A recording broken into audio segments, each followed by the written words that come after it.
समाचार के प्रस्तुत करता है बाबा मोतेश्वर क्रिकेट एकेडमी व हॉस्टल। क्रिकेट प्रशिक्षण के लिए शीघ्र प्रवेश लें। प्रवेश हेतु संपर्क करें मोबाइल नंबर 8765432343। नमस्कार, मैं हूं सपना और आप देख रहे हैं पी न्यूज़ भारत। अयोध्या के बाद ज्ञानवापी का नाम। पिछले कुछ समय से वाराणसी का ज्ञानवापी मंदिर काफी चर्चा में रहा है। इसको लेकर जब मामला अदालत में गया तब खुद हिंदू समाज ही इसके पक्ष व विपक्ष में बंट गया। न्यायालय में ज्ञानवापी की लड़ाई लड़ रही देश की चर्चित अधिवक्ता रंजना अग्निहोत्री से राजेश चौधरी बात कर रहे हैं कुछ मुद्दों पर कि आखिरकार वो किस आधार पर दावा कर रही हैं कि ज्ञानवापी मंदिर में शिवलिंग ही था और क्या कोई बीच का रास्ता है ज्ञानवापी के विवाद के समाधान का। इसके साथ ही सनातन धर्म से जुड़े कई मुद्दों पर सनातन धर्म के मंदिरों व स्मारकों की न्यायालय में लड़ाई लड़ने वाली देश की सबसे चर्चित अधिवक्ता रंजना अग्निहोत्री से देखिए राजेश चौधरी की विशेष बातचीत। नमस्कार, मैं हूं राजेश चौधरी। इस देश को कई मुद्दों ने बिल्कुल हिला कर रख दिया। या यूँ कहें कि देश को अगर किसी मुद्दे ने जगाया है तो वो कई मुद्दे हैं। इनमें से एक मुद्दा है राम जन्मभूमि का, जहाँ पे भगवान श्री राम का मंदिर निर्माण हो रहा है। उसके बाद अगर कोई जन क्रांति, सनातन धर्म में कोई क्रांति आई है तो इस समय प्रेजेंट टाइम में यानी ज्ञानवापी मंदिर का मुद्दा बहुत ही चर्चा में है। और इसके साथ ही ज्ञानवापी जो मुद्दा है उसने एक बार फिर हमें काफ़ी पीछे ले जाकर ये सोचने पर मजबूर किया कि धर्म है पहले कैसे था। आक्रांता आए यानी जब मुगल आए तो उन्होंने आक्रमण करके मंदिरों को कैसे तहस नहस किया और कैसे मंदिरों के स्थान पे मस्जिद बनवा दी। हालांकि इसमें काफ़ी विवाद है, कई विचारधाराएं हैं। बहुत सारे ऐसे लोग हैं जो कहते हैं कि ये सिर्फ वोटों की वजह से किया जा रहा है। हालांकि ईश्वर को मानने वाले या यूँ कहें भगवान पे आस्था रखने वाले, सनातन धर्म विश्वास रखने वाले व्यक्ति जो हैं अपने ईश्वर की लड़ाई लड़ रहे हैं और उनको आशा है कि कभी न कभी उनको जीत मिलेगी, जैसे कि अयोध्या में उनको मिली है। और वो जो दरवाज़ा है, जो रास्ता है न्यायालय का, वो खटखटा रहे हैं। और इसका सबसे अच्छा उदाहरण जो है ज्ञानवापी ही हो सकता है, क्योंकि पहले वहाँ पे कई जानकारों ने कहा कि ऐसा कुछ नहीं है, वहाँ पे मस्जिद ही है, कुछ हिंदू संगठन है जो इसको बरगला रहे हैं। लेकिन जैसे जैसे जांच बढ़ रही वैसे वैसे सच्चाई सामने आ रही है।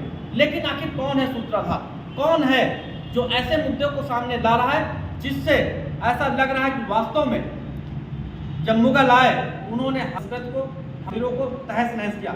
उन्हीं में से मुख्य लोग हमारे साथ हैं जिन्होंने ज्ञानवापी में से एक बहुत ही गंभीर मुद्दे को सामने लाए और उसमें माननीय न्यायालय जो है उसने भी माना कि हाँ, ये मुद्दा जो है सुनवाई योग्य है और इसकी जांच बाकायदा होनी चाहिए और जांच चल रही है।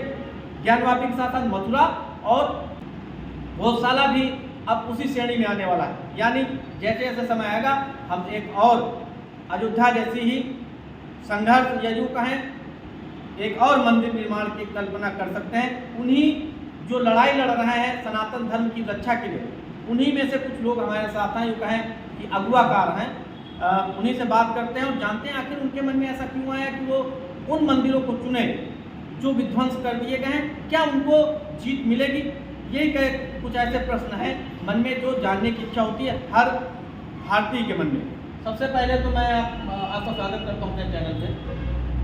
मैम ये बताइए कि अयोध्या में राम मंदिर का निर्माण लगभग हुआ, ज्ञानवापी कहाँ से आ गया, कैसे आप लोगों के दिमाग में आया? क्योंकि आप जैसा आपने बताया कि इसकी सूत्रधार जो है ऊपर उठाने वाले आप ही लोग हैं, कैसे आपके दिमाग में आया कि ज्ञानवापी में भी मंदिर था? देखिए, अयोध्या का केस हम सन 2000 से करते हैं और जो ज्ञानवापी है या भोजशाला है या कृष्ण जन्मभूमि है, उसी समय से इसकी संरचना दिमाग में चल रही थी। अयोध्या के केस के बाद हम लोगों का काम एक ओवर हो गया। सबसे बड़ी बात यह है कि किसी देश की धर्म और संस्कृति को अगर नष्ट कर दिया जाए तो उस देश को विश्व के नक्शे से बिगड़ने में देर नहीं लगती। आक्रांताओं का सबसे बड़ा षड्यंत्र था, मुगल आक्रांताओं का यह षड्यंत्र था कि भारत के धर्म और संस्कृति पर आक्रमण किया जाए। धर्म संस्कृति पर आक्रमण करने के लिए आस्था के केंद्र मंदिरों से अच्छा कोई उनके पास विकल्प नहीं था। मंदिर और हमारे पुस्तकालय जैसे नालंदा विश्वविद्यालय, तो उन्होंने हमारे मंदिरों में भी जो हमारी मोक्षदायिनी सप्त मोक्षदायिनी हुई है, अयोध्या, मथुरा, काशी, इन सबको उन्होंने जोड़ा। बात यहाँ पर मंदिर और मस्जिद की नहीं है, बात यहाँ पर आस्था की नहीं, बात ये है कि जो मोक्षदायिनी नगरी है, जहाँ पर भगवान श्री राम स्वयं प्रकटे हैं, कृष्ण जी की जो जन्म स्थली है, उसका कोई विकल्प नहीं है। यदि कोई साधारण मंदिर हो तो समझौता करके कुछ लोग कहीं अलग बना लें, लेकिन जहाँ पर देवता का अवतरण हुआ है उसका कोई विकल्प नहीं है। जिस प्रकार मुसलमानों के लिए मक्का का कोई विकल्प नहीं है, क्रिश्चियनों के लिए यरूशलेम का कोई विकल्प नहीं, उसी प्रकार से हमारे लिए अयोध्या, मथुरा, काशी, गौशाला का कोई विकल्प नहीं है। इन्हीं सब बातों को लेकर अयोध्या का केस तो 1885 से महंत रघुवर दास द्वारा चलाया गया और उसका परिणाम 9 नवंबर 2019 को मिला। साक्ष्यों, प्रमाणों और ठोस सबूतों के आधार पर हम सब लोगों ने अपनी बातों को न्यायालय के समक्ष रखा। न्यायालय ने उन सब ने धर्म पर चलने का, धर्म का प्रचार प्रसार करने का अधिकार, परंतु मोक्षदायिनी नगरी है अयोध्या, मथुरा, काशी, हमें दर्शन मात्र से ही मोक्ष की प्राप्ति होती है, इसका कोई विकल्प नहीं। उसके बाद मथुरा का आया, उसके बाद ये ज्ञानवापी आपके सामने है। भोजशाला महाराजा भोज की एक नगरी थी, बहुत विद्वान राजा थे, विद्वानों का आदर होता था। भोज प्रबंध कालिदास ने उनके समय में लिखा हुआ है, भोज प्रबंध की एक चीज़ का वर्णन है। तो ये सारी चीज़ों को लेकर के कोई भी व्यक्ति सोचे कि मैं अकेला काम कर लूँगा तो अकेले सफलता नहीं मिलती है, पूरे समाज का काम है। ये जन गो सेवा संस्थान हमारे कुलदीप भाई, हमारे छोटे भाई हैं, Ajay Pandey Hindu Front for Justice के, और मैं हिंदू साम्राज्य परिषद से, बहुत सारे छोटे छोटे संगठनों को मिलकर ये बिल्ला उठाया है कि पूरे समाज के एक एक व्यक्ति का सहयोग लिया जाए और प्रत्येक व्यक्ति का प्रतिनिधित्व माना जाए, जिससे कि हमारा जो लक्ष्य है, हमारी जो धर्म संस्कृति का शरण हुआ है, उसका पुनर्जागरण, पुनर्जीवन और उसके पुराने गौरव को हम, जो हमारे अतीत में गौरव समाप्त हुआ था, उस गौरव को हम पुनः प्राप्त कर सकें। उसी को उद्देश्य को लेकर के ये आगामी 29 तारीख को कार्यक्रम है, जिसके सूत्रधार हमारे कुलदीप भाई हैं, और ईश्वर से हम कामना करते हैं, आप सबसे भी मेरा एक निवेदन है कि आप सब कार्यक्रम में आएँ, जिससे कि इस कार्यक्रम की जो हमारी बातें, जो हम अपने युवा वर्ग को बताना चाहते हैं, युवाओं तक पहुँचे और इस कार्यक्रम की सफलता मिले। उस सफलता में हमारे देश की संस्कृति बढ़ेगी, हमारे देश का गौरव बढ़ेगा। जब हमारे देश की धर्म संस्कृति और गौरव बढ़ेगा तो साथ में हमारा भी गौरव बढ़ेगा। मैम, ये कार्यक्रम कब 29 तारीख को आपने बताया, इसका स्थान बता दीजिए ताकि जो दर्शक देखें उनको कहीं दिक्कत ना हो भी आने। फिर मैं दूसरा प्रश्न करता हूँ। ये कार्यक्रम 29 तारीख को है, विशेषरैया हॉल, राजभवन के सामने लोक निर्माण भवन का जो ऑफिस है उसमें है। प्रातः 11 बजे से कार्यक्रम प्रारंभ होगा और बड़े बड़े विद्वान इसमें भाग लेंगे। इसी रविवार आपने हिंदू धर्म की आस्था की बात बताई। हिंदू धर्म की आस्था इसलिए ज्ञानवापी जो है उसका मामला आप न्यायालय में गए।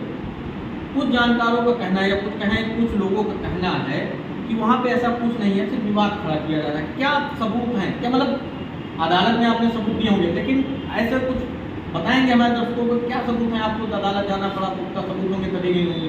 देखिए, जो सबूत पुरानी कमीशन की कार्यवाही, जो अभी वर्तमान में एएसआई का सर्वे चल रहा है, उस पर न्यायालय ने रोक लगा रखी है। सबूत तो ऐसे मिले हैं जो कि स्वयं सिद्ध हैं, परंतु न्यायालय के आदेशों की अवहेलना हमें नहीं करनी है। न्यायालय के आदेश के अनुपालन में जो वर्तमान में सबूत निकल रहे हैं उनको हम नहीं बता सकते, परंतु पूर्व में पिछले वर्ष जो कमीशन की कार्यवाही हुई थी वहाँ पर अष्टदल कमल और घंटी, मकर प्रणाल, मकर, आमलक, जो हिंदू धर्म के, जो हिंदू मंदिरों के विशेष और आवश्यक प्रतीक चिन्ह होते, मंदिरों के आवश्यक और अनिवार्य अंग होते हैं, वो सारी चीज़ें मिली और चीख के दीवारें कह रही हैं ये हिंदू मंदिर है। एक चीज़ और, इस्लाम धर्म वहाँ पे नमाज पढ़ी जाती है, इतने दिन वहाँ पे मस्जिद बनाई गई। मान लेते हैं वहाँ पे शिवलिंग स्थापित था, क्या किसी मस्जिद पे क्या कंप्रोमाइज़ नहीं हो सकता है आप लोगों या मुस्लिम समाज से? क्या ऐसी कोई है बीच की कड़ी? देखिए, मैंने पहले ही स्पष्ट कर दिया कि मोक्षदायिनी नगरी, इनका कोई भी विकल्प नहीं है। छोटा मोटा मंदिर होता तो उसका विकल्प ढूंढा जा सकता था, जहाँ पर जो काशी की नगरी है और वो जो मोक्षदायी नगरी है वहाँ पर कोई विकल्प नहीं। सबसे बड़ी बात है इस्लाम धर्म के जो मानने वाले हैं, बहुत स्पष्ट संदेश है उनके लिए।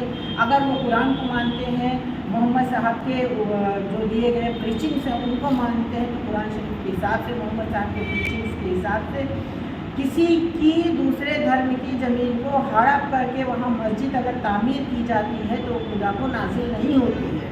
अगर कोई वक्फ बनता है और अगर वक्फ वाकिफ उसका मालिक नहीं होता है और वहाँ पर नमाज़ पढ़ी जाती है तो खुदा पर नाजिल नहीं होती है और उसका जो है पाप पड़ता है, उसका जो है उसको उनको तौबा करनी पड़ती है। तो जो लोग मोहम्मद साहब को मानते हैं, कुरान को मानते हैं, वो ऐसी बात कदापि नहीं कहेंगे, और जो कुरान की टीचिंग्स को नहीं मानते हैं वही मूर्तियों के सामने या वही दूसरे के धर्मस्थल को तोड़ के हड़प करके वहाँ पर मस्जिद करते हैं। यानी आपका कहने का मतलब है जो नमाज वहाँ पे अदा की जा रही है वो जायज़ नहीं है, यानी वो अल्लाह को नहीं मिल रही है, वो मस्जिद ज़रार है और मस्जिद ज़रार में पढ़ी गई नमाज खुदा को कबूल नहीं है। अच्छा, क्या ऐसा कोई रास्ता नहीं है कि आप लोग बीच में बात करें मुस्लिम समाज से, वो लोग आपको हैंड ओवर कर दें? क्या कभी ऐसा प्रयास किया गया? देखिए, पूर्ववर्ती सरकारों ने हमारे साथ बड़ा अन्याय किया। 1993 तक हम माता श्रृंगार गौरी का पूजन वहाँ करते रहे, उसके बाद उस पूजन में अवरोध डाला गया पूर्ववर्ती सरकारों ने। ये जो मुसलमानों को अपीसमेंट करने की पॉलिसी होती है उसके लिए समझौते की बात जो आप कह रहे हैं वो न्यायालय के सामने हमने अपनी बात रखी, न्यायालय के समक्ष उन्होंने अपनी बात रखी है। न्यायालय का काम है, न्यायालय देखेगा कानून की कसौटी पर, साक्ष्यों को और प्रमाणों सबूतों को देखेगा, न्यायालय अपना निर्णय करेगा, जो निर्णय आएगा। एक ही साथ दो सवाल, फैसला अगर आपके पक्ष में आता है तो ज्ञानवापी का भविष्य क्या होगा, यानी क्या वहाँ पे योजना है? और अगर कहीं ना कहीं अगर हिंदू धर्म के पक्ष में फैसला नहीं है तब क्या विचार है आप लोगों का? देखिए, फैसला साक्ष्यों, प्रमाणों, ऐतिहासिक तथ्यों को न्याय की कसौटी पर कसने के उपरांत आएगा, और जो फैसला आएगा, जो साक्ष्य हैं, जो प्रमाण है,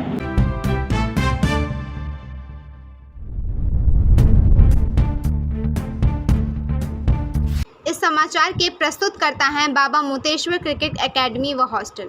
क्रिकेट प्रशिक्षण के लिए शीघ्र प्रवेश लें। प्रवेश हेतु संपर्क करें मोबाइल नंबर 8765432343।